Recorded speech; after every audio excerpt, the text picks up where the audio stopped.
Oke, silakan Mas Hanafi untuk dipresentasikan ya materi terkait dengan praktik SCADA untuk lab sheet yang kelima, yaitu membuat manajemen basis data menggunakan IWS 8.0 ya untuk student version.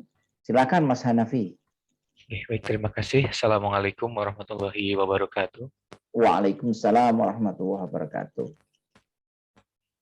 Ya, terima kasih untuk kesempatan malam hari ini. Saya akan mempraktikkan tentang membuat manajemen basis data menggunakan IWS 8.0.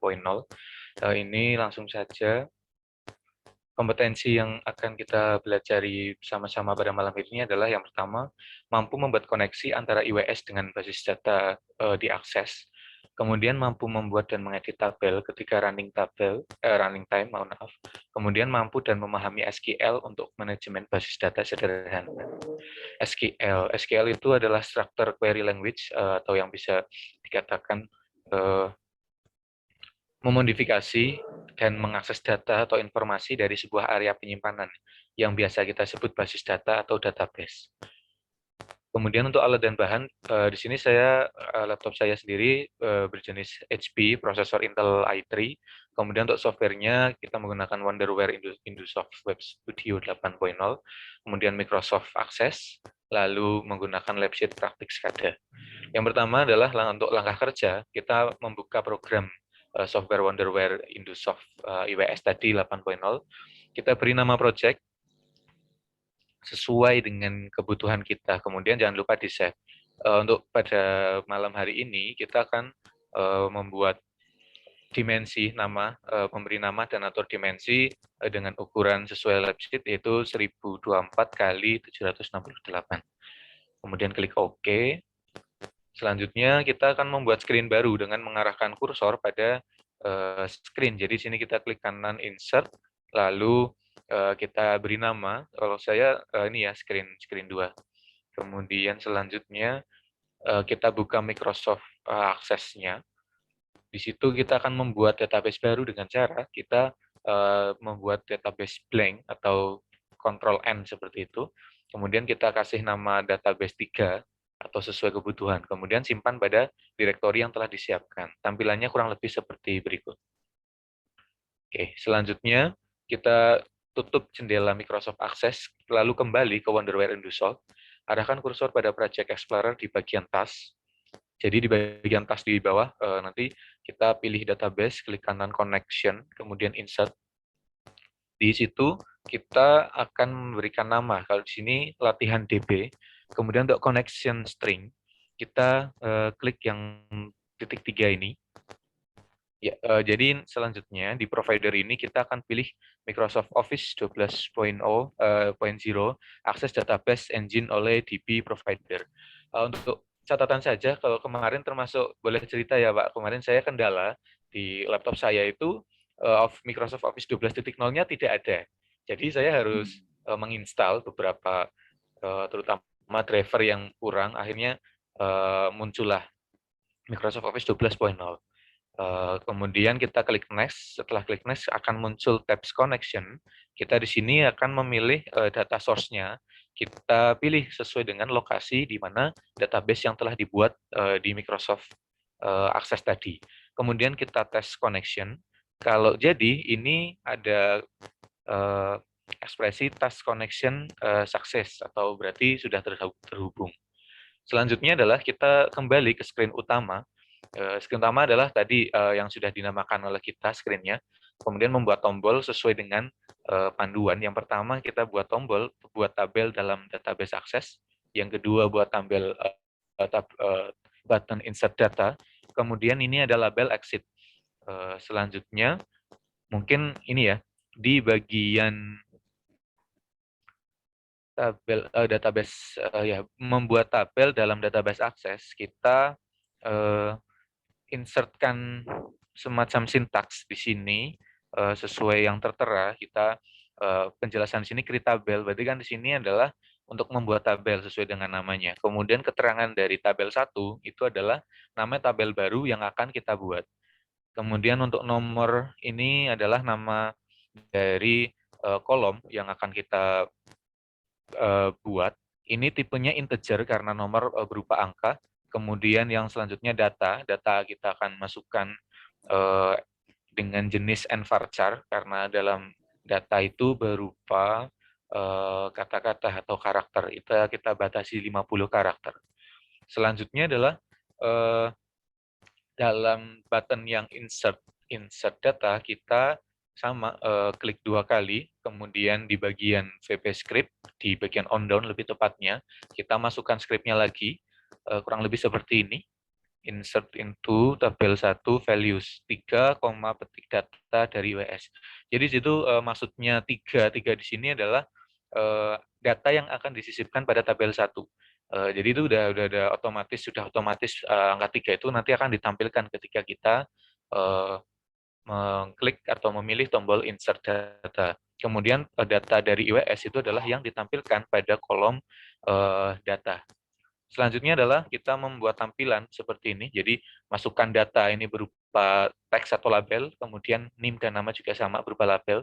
Lalu di sebelahnya NIM ini adalah text box, kita kasih nama, kalau di sini data 1, itu untuk NIM, kemudian yang nama, ini kita di selanjutnya nanti kita kasih nama data 2. Untuk yang pertama, data 1, kita double klik di text box yang sebelah NIM ini, kemudian nanti ada pilihan berupa integer kah atau mungkin string atau apa. Kalau untuk NIM ini angka, kita masukkan integer, kemudian pilih OK.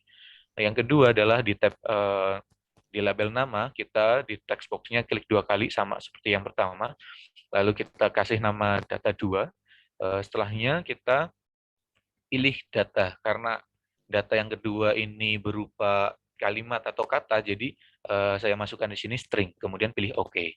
Selanjutnya adalah tentang button detik dan jam. Jadi di bawahnya itu nanti kan ada tampilan ada button detik dan jam. Kita sama dua double klik untuk memberikan sintaks. Kurang lebih perintahnya seperti ini yang ada di lab sheet juga. Kemudian untuk yang kedua, kita di bagian input data, kita juga masukkan sintaks. Kurang lebih seperti ini. Insert into tabel 1 values, kemudian data 1. Data 1 tadi berarti yang ada di NIM, kemudian data 2 berarti tadi yang ada di nama, seperti itu.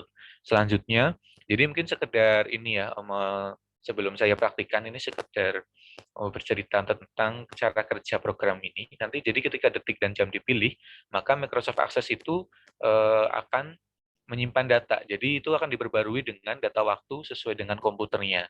Yang kedua, di bagian insert data, ketika akan bekerja, itu selama NIM dan nama itu diisi terlebih dahulu, baru kita insert data.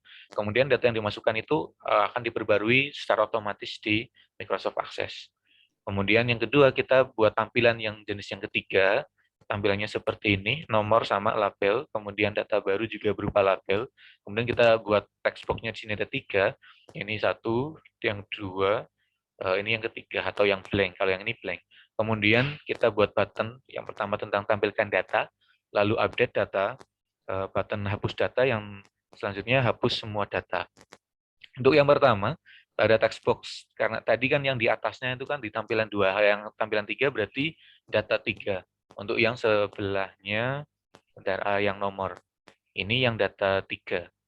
Kemudian yang sebelahnya ini data 4, berarti yang di data baru. Oke.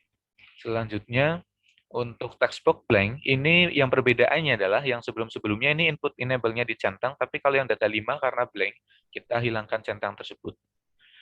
Selanjutnya, double klik pada button tampil data, kita masukkan sintaks sesuai dengan job sheet yang kita pergunakan.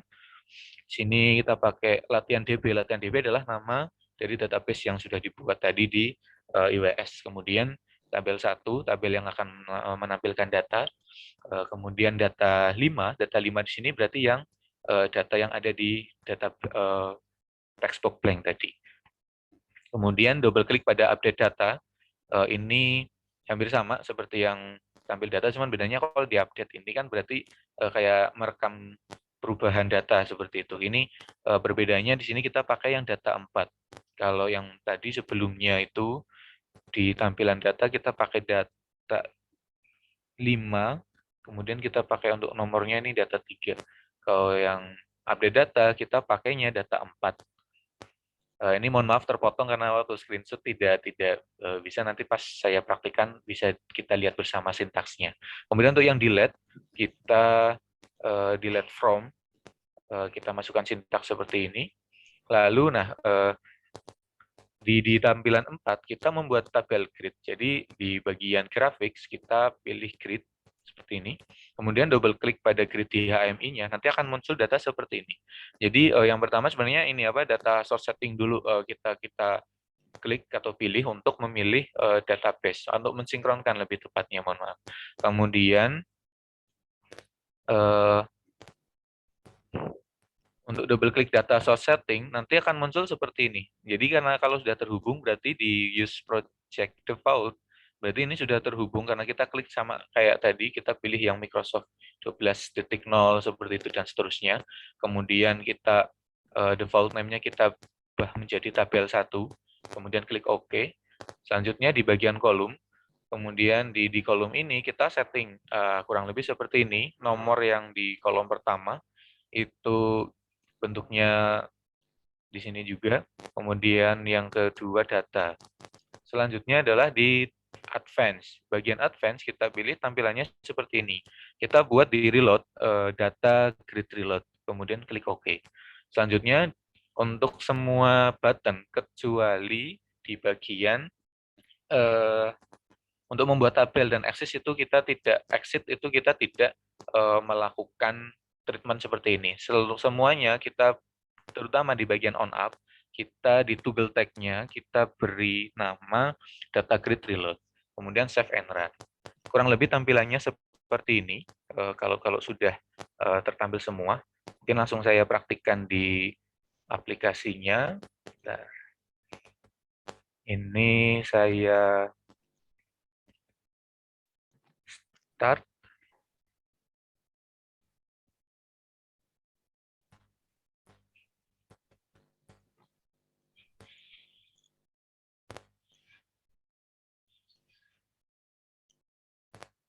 Untuk yang pertama, karena kita kan belum memasukkan data, kita kasih ini misal contoh kita ketikkan angka 2, kemudian nama misalnya Ini masih tampilannya masih yang lama, Mas, belum ke IWS-nya ya? Ini sudah IWS, Pak. Oh, dari IWS ini. Nggih, sampun. Ini coba kita insert data. Nah, ini sama seperti yang di petunjuk, kalau kita klik insert data. Ih, gimana? Terlihat nggak, Mas? Tempat saya masih yang tadi, tempat Mas. saya ini, masih Mas. PowerPoint. Oh, maaf. Share-nya di keluar dulu share-nya, ya, ganti share lagi. Siap, mohon maaf. Tak ulang. Stop share. Oh ya, mohon maaf. Wonder where. Sudah terlihat kah? Nah, udah. Oke, mohon maaf. Ya. Ya, kita bisa langsung start. Nah, ini tampilannya kurang lebih seperti ini ya. Jadi tadi saya ketikkan ini NIM-nya kasih yang kedua, kemudian kita ketikkan misalnya ini nama Riza. Mungkin kita ulang lagi ya Pak, ini yang kita klik insert data, nanti akan muncul sesuai diperintahkan. Kalau kita klik insert data, maka akan muncul di nomornya 3, kemudian datanya ini data dari IWS. Kemudian karena kita belum menginput data, dari yang sudah dimasukkan tadi datanya, kita coba klik input data. Nah, nanti akan muncul seperti ini. Ini masih ini, Mas, masih di form ya. Masih di form? Ya, yang di-share pakainya ini aja, yang share-nya ya. Screen aja langsung. Jadi yang langsung screen mawon. Ya, screen, jangan yang di window. Kalau di window nanti kan ini kan masalahnya kan dari form, kalau di running kan masuk form baru ya. Nah, itu nggak masuk. Oh. Jadi screen-nya nanti share-nya pakai screen aja langsung.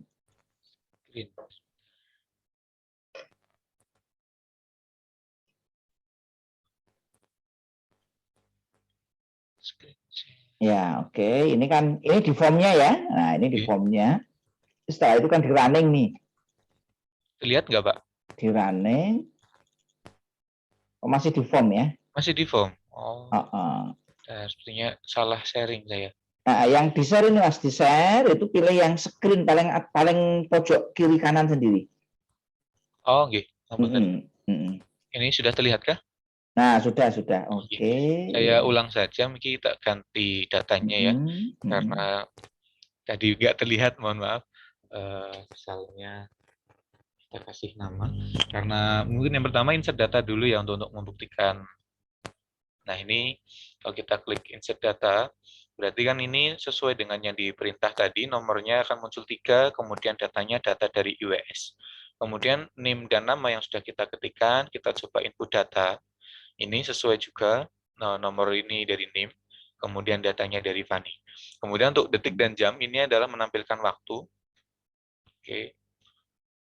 Mungkin misalnya untuk mencontohkan menghapus ya, misalnya ini yang ketiga, berarti data yang berisi nomor 3 nanti akan dihapuskan. Coba kita klik hapus data. Nah, berarti semuanya. Jadi tidak satu persatu, tapi angka yang kita masukkan itu sebagai kunci dia membaca. Nanti kalau kita klik 2, berarti 2 yang di depannya angka 2 berarti hapus semua.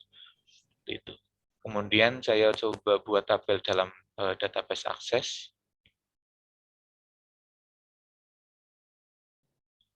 Untuk menguji apakah datanya ini masuk.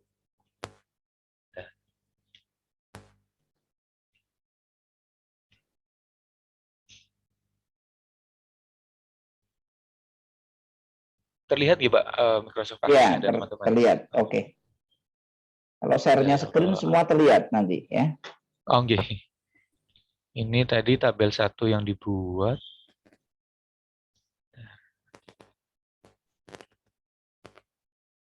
Nah, sesuai dengan datanya. Jadi sudah terhubung ya, berarti ini sesuai dengan data yang ada di aplikasi, nama dan juga waktu. Coba kita update lagi. Misalnya kita insert data. Kemudian kita ketik lagi data lain.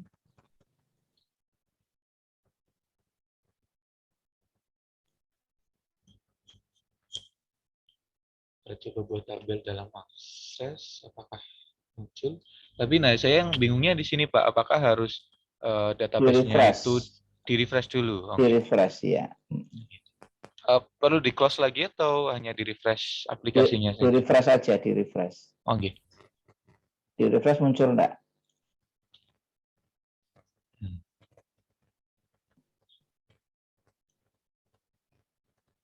Tabelnya tadi ditutup, buka lagi. Itu biasanya memang begitu ya di database itu enggak bisa.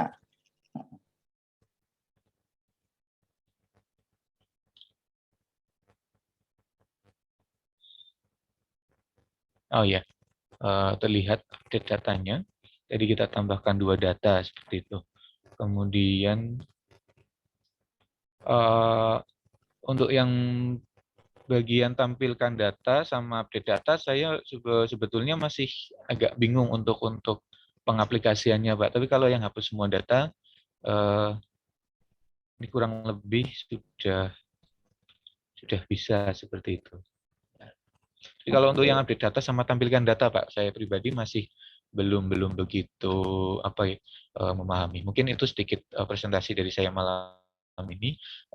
Monggo untuk diskusinya bisa dilanjutkan. Terima kasih, Pak. Oke, terima kasih Mas Hanafi ya atas presentasi dari tugasnya. Ini sudah bisa dijalankan ya. Tadi sudah bisa untuk yang pertama koneksi antara IWS dengan database. Ya. Database-nya MS Access sudah bisa koneksi ya. Yang kedua sudah bisa melakukan operasi di sini ya. Insert data sudah bisa ya. Hapus data sudah bisa.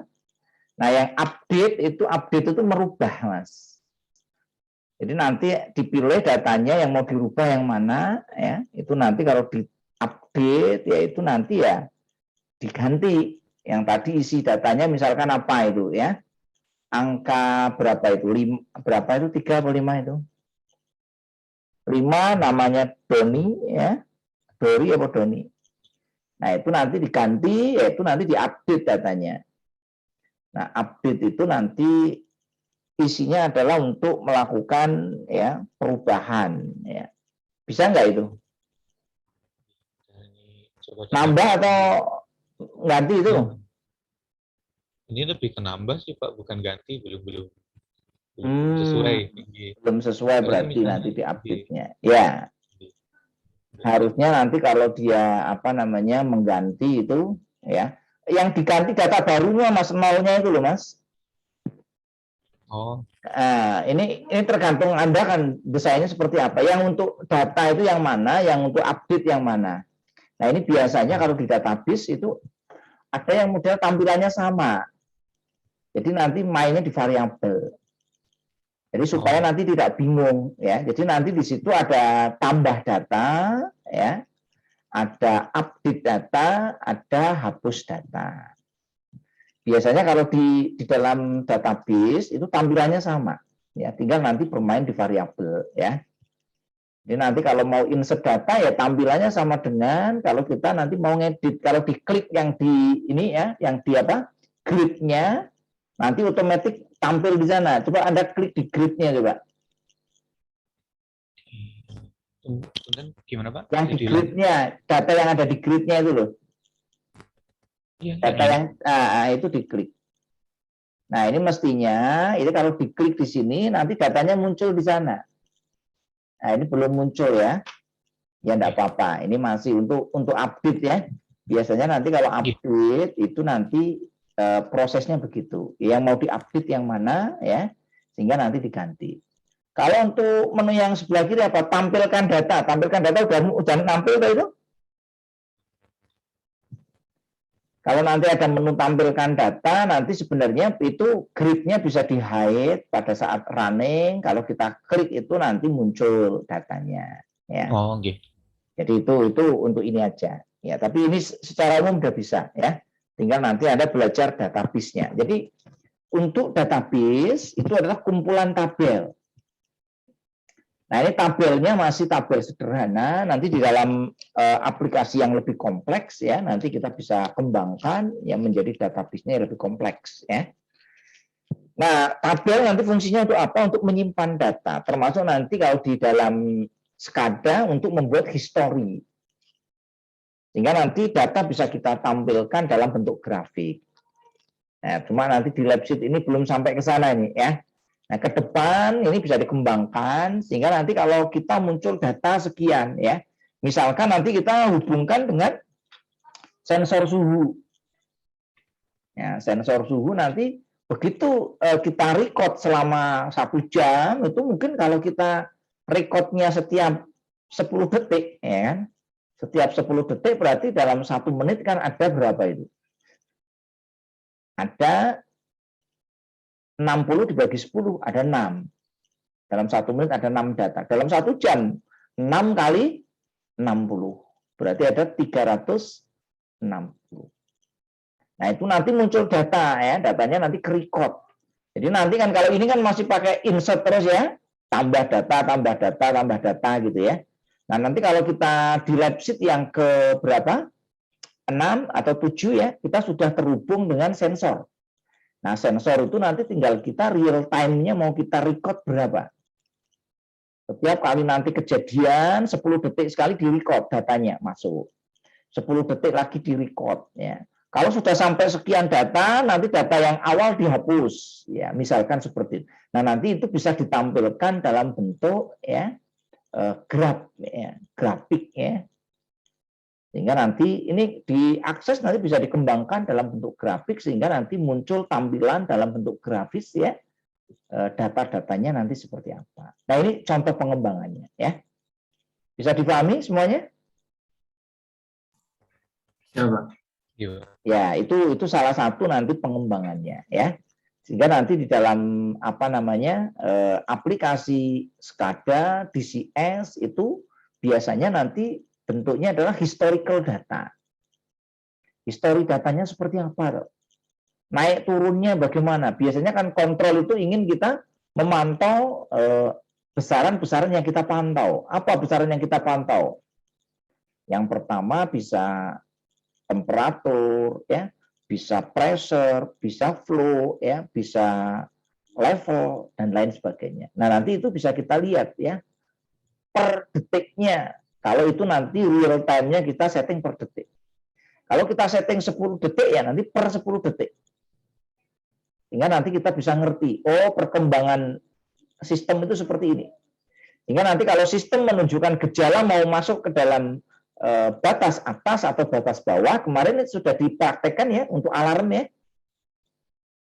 Sehingga nanti kalau datanya naik ya, nyenggol ke batas atas, nanti notifikasi alarm bunyi. Kalau datanya nanti naik terus nyenggol ke alarm yang atas, nanti safety instrumennya nanti kerja. Nah, itu contoh aplikasinya begitu. Demikian juga nanti kalau batas bawahnya ditabrak oleh sistemnya tadi, ya. Itu kira-kira gambaran mengenai sistem kontrol yang nanti menggunakan SCADA. Mungkin ada pertanyaan sampai di sini? Mas Anggit sudah paham semuanya ini? Sudah Pak, sebenarnya ada pertanyaan Pak terkait SCADA.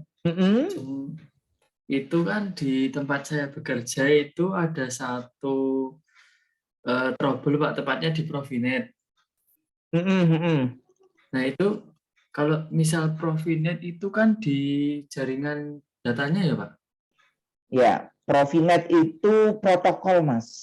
Oh, protokol Pak? Iya, itu produknya Siemens kan? Iya, Siemens. Ya, kalau Siemens itu protokolnya pakai Profinet. Profinet itu berarti pakai kabel UTP. Ya. Nah, Siemens itu mengeluarkan dua protokol ya. Protokolnya namanya Profinet, itu untuk komunikasi data yang menggunakan kabel UTP atau RJ45. Nah, yang kedua, dia juga mengeluarkan yang namanya Profibus. Kalau pakai Profibus, dia menggunakan kabel serial. Kabel serialnya dia bisa RS232 atau bisa menggunakan RS485. Nah, kalau yang kita gunakan sekarang ini IWS. Ya, IWS itu dia nanti ya bisa aja komunikasi dengan protokol Profinet atau Profibus. Nah, di sini yang kita praktekkan nanti itu menggunakan Modbus. Nah, sebenarnya untuk masalah itu ya tinggal nambah driver aja. Supaya nanti kita bisa komunikasi. Karena yang namanya SCADA, yang namanya DCS, yang namanya PLC itu ada proprietary. Proprietary itu ya paten ya. Kalau untuk Siemens ya dia ya supportnya Profinet ya atau Profibus. Sehingga nanti komunikasi datanya pakai itu. Bagaimana nanti kalau I/O-nya pakai Modbus ya nggak bisa dibaca. Jadi itu salah satu kelemahan dari sistem SCADA maupun DCS atau PLC. Nah, supaya bisa baca gimana? Supaya nanti bisa komunikasi dengan sistem yang lain. Nah, kita nanti menggunakan driver yang berbeda. Contohnya misalkan Anda bisa menggunakan apa namanya?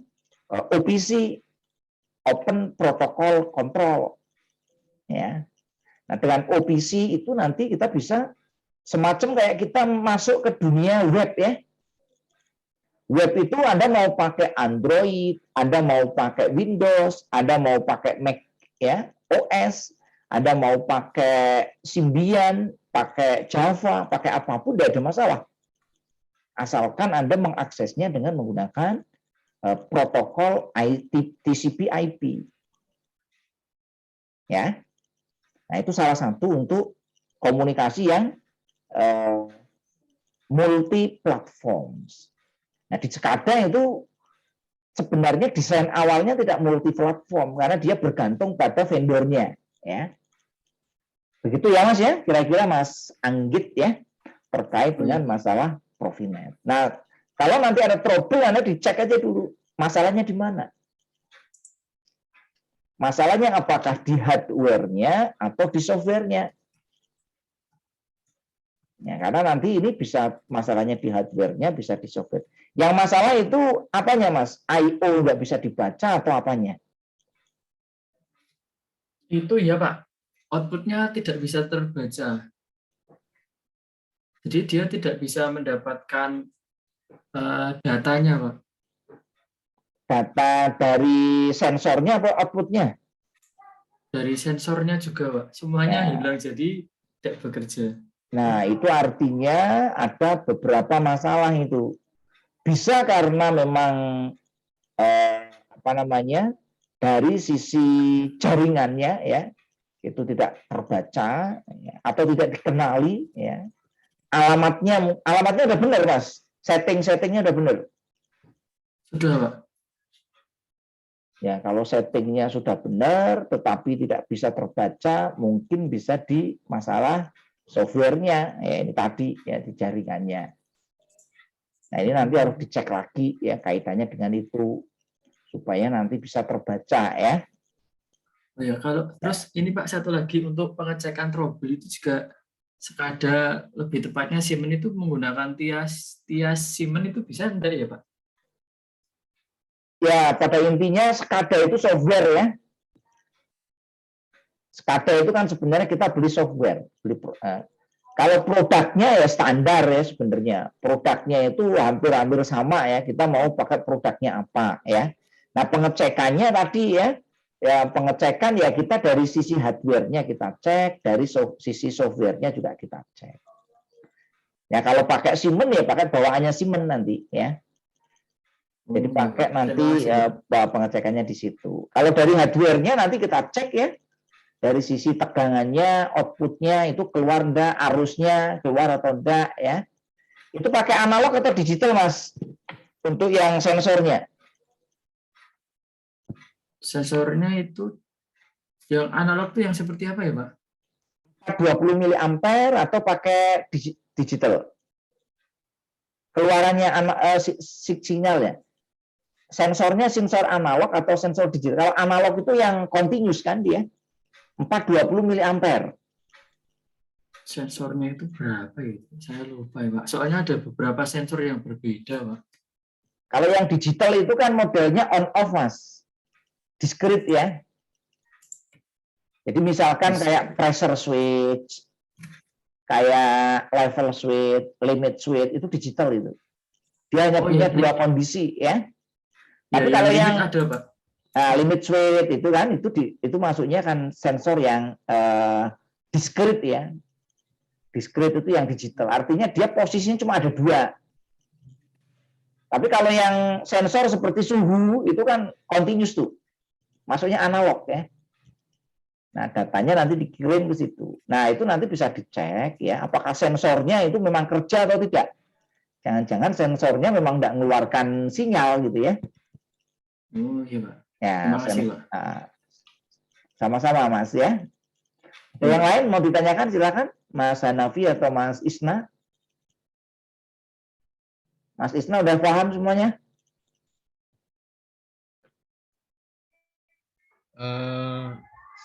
Sudah sih Pak, tapi punya saya nggak tahu belum bekerja dengan baik ya Pak.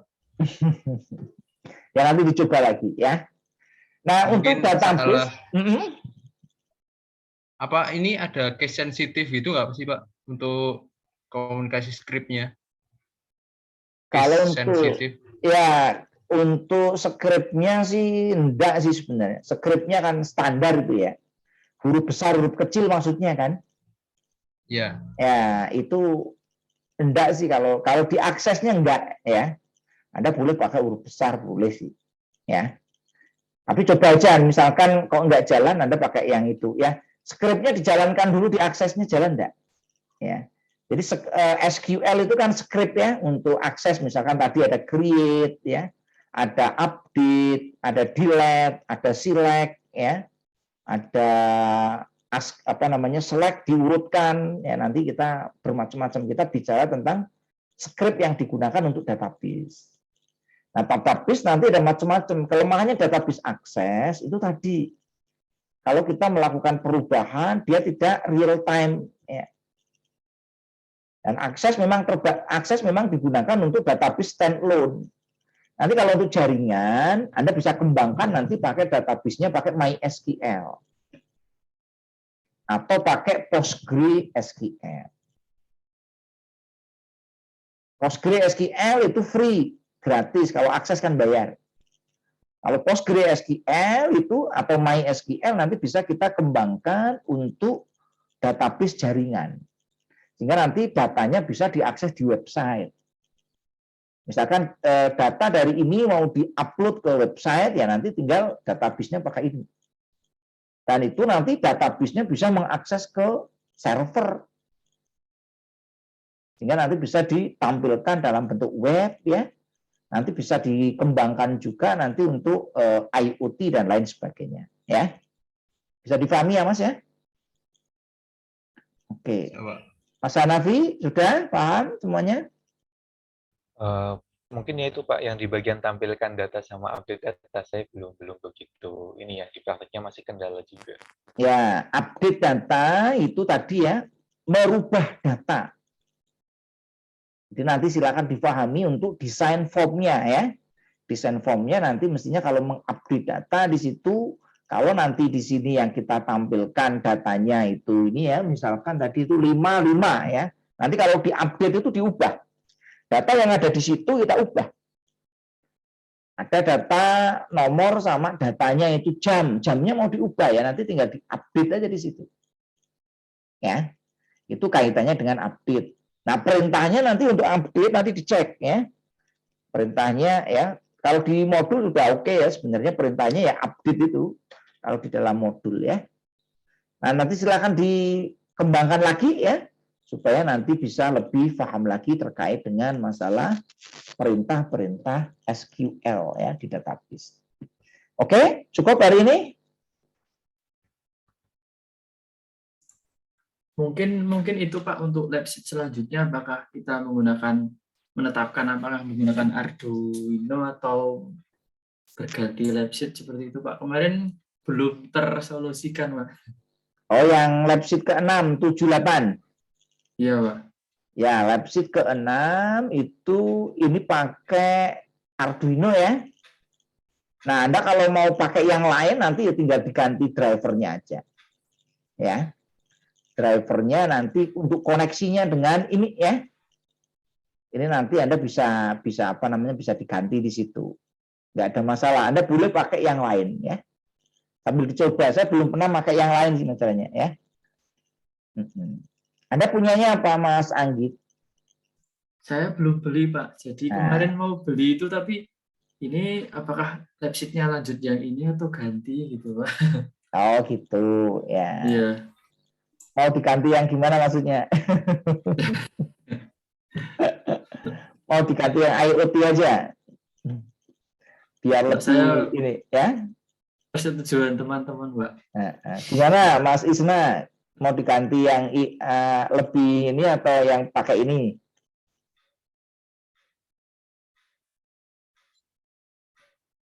Uno.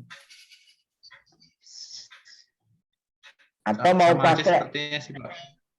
Ya, ini kan kalau yang di lab sheet ini kan kita pakai Arduino, ini standar sekali sih.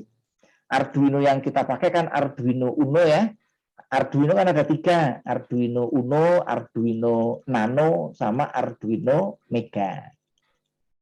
Anda bisa pilih yang itu ya. Bisa pakai Arduino Nano boleh, pakai Arduino Mega juga boleh. Nah itu kaitannya nanti dengan ini aja ya, dengan kemampuan dari microprosesornya. Kalau untuk yang di lab sheet itu pakai Uno udah cukup ya. Karena ini kan yang kita ambil cuma satu data saja ya, tidak banyak. Nanti kalau mau dikembangkan, yang mau di ini banyak ya nanti bisa pakai microcontroller yang lain ya. Kalau Anda lebih senang pakai misalkan Atmel ya enggak apa-apa, mau pakai Atmel. Kalau Anda lebih senang pakai apa namanya Motorola HC11 enggak apa-apa. Kalau ada yang lebih senang pakai apa namanya microcontroller yang lain juga tidak masalah. Ya demikian ya Mas Anggit ya. Baik Pak, terima kasih Pak. Nah yang belum punya nanti bisa apa namanya bisa beli secara online ya. Berapa atau sekarang harganya? Kemarin saya lihat 60.000 ya kalau nggak salah ya. Sudah naik atau sudah turun sekarang malah? Itu 60.000 udah dapat 70 ya. kayaknya kalau nggak salah. 70 ya. Ya, itu sekitar itulah ya. Ditambah nanti foto apa namanya? Potensiometernya ya. Oh, ya. Tambah potensiometer, ditambah nanti untuk protoboard ya 100.000 lah mungkin. Ya. Itu nanti untuk praktik yang apa namanya lab sheet ke 6, 7 dan 8. Kalau mau ke kampus juga boleh nanti pinjem prakteknya. Ya. Di kampus ada beberapa ya. Tapi nanti kalau di kampus janjian ya sama Mas Win dulu ya. Yang tunggu labnya apakah nanti ada atau tidak. Karena belum tentu di kampus ada orang masalahnya ini ya. Oke, gitu ya. Cukup hari ini. Sementara pakai ini dulu ya Mas Anggit ya. Oh, nggih, Pak. Tapi kalau nanti mau pakai yang lain boleh ya. Ya. Nanti kita masih ada 3 lab sheet ya. Tolong dibagi nanti Mas Isma dapat yang berapa ya. Mas Hanafi nanti yang lab sheet berapa ya. Mas Anggit satunya masih apa ini? Mas Ardi. Nah, Mas Ardi ya. Nah, itu masih ada 3 dan 1 ya. Atau kalau Anda mau membuat yang lain boleh ya. Aplikasi nanti untuk ini ya. Tidak harus pakai IWS juga boleh. Anda, Pak, saya mau membuat sekaligus untuk tugas akhir. Boleh. Tidak apa-apa ya. Misalkan Anda mau membuat pakai microcontroller nanti ditambah dengan apa namanya IoT. Misalkan nanti bisa kita gunakan untuk ini ya. Monitoring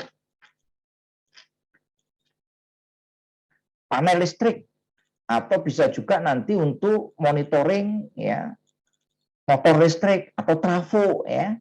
Itu bisa. Kemarin bimbingan saya D3 itu membuat tentang monitoring peralatan listrik menggunakan IoT. Jadi nanti alatnya dipasang di panel ya, nanti kita aksesnya lewat HP. Nanti akan kelihatan, oh suhunya berapa di trafo itu ya. Terus nanti arusnya berapa, tegangannya berapa ya. Kalau ada yang tertarik boleh nanti pakai itu. Untuk tugas akhir juga boleh dikembangkan ya. Nanti bisa tugas akhirnya sama semua, tidak apa-apa. Satu dipasang di trafo, satu dipasang di motor listrik, satu dipasang di generator, ya, satu dipasang di panel tegangan menengah, bisa, nggak ada masalah. Ya, nanti kalau kita mau monitor kondisi, oh panel kita kondisinya gimana? Suhunya berapa, kelembapannya berapa, bebannya seimbang atau tidak, ya, tegangannya seimbang atau tidak, nanti bisa semua kita kontrol di situ. Nah, ini salah satu ya kelebihan dari IoT. Oke, gitu ya. Cukup hari ini.